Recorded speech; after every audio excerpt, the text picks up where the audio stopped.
Hi friends, మనం 10 రోజుల ముందు చల్లిన ఇత్తనాలు మనిషా లేవని చూద్దామనేసి ఈ రోజు మా కైలోకి అయితే బయలుదేరాను. ఆ ఊర్లో 2 రోజుల నుంచి వర్షాలు అయితే బాగా పడుతున్నాయి. ఇప్పుడే కైలు అయితే నీళ్లు చూడండి ఎలా ఉన్నాయో. ఈ రోజు కూడా వాతావరణం ఎలా ఉన్నదంటే చల్లగా చాలా ప్రశాంతంగా అయితే ఉన్నది. అలాగా నేచర్ ఎంజాయ్ చేస్తూ కైలోకి అయితే బయలుదేరేశాను. ఆ ఊర్లో ప్రతి ఒక్కరు పొలాలు అయితే ముందుగానే దున్నిపిడేసి ఉన్నారు. ఇక్కడ కనిపిస్తున్న ఈ పొలాలు మొత్తం నార్లు పోసి నాట్లు అయితే నాటుతారు. మనం ముట్టుకి ఈ సంవత్సరం ఎల్ది పైరు అయితే చల్లాము.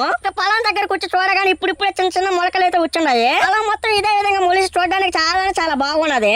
అలా ముబ్బు చేయని చూడగానే ఒక సైడ్ నల్లగా ఒక సైడ్ తెల్లగా మూసుకునేసి ఉన్నాం. అలాగానే వర్షం పడేటట్టుగా ఉన్నది. ఇంకా ఇంటికి వెళ్లే సమయంలో ఈ పుట్టగొడుగులు అయితే కనిపించి ఇంకా మా పుట్ట దగ్గరికి అయితే వెళ్ళాము. అక్కడ పుట్ట దగ్గరికి వెళ్తే పుట్టగొడుగులు జాడ ఎక్కడైతే కనబడలేదు.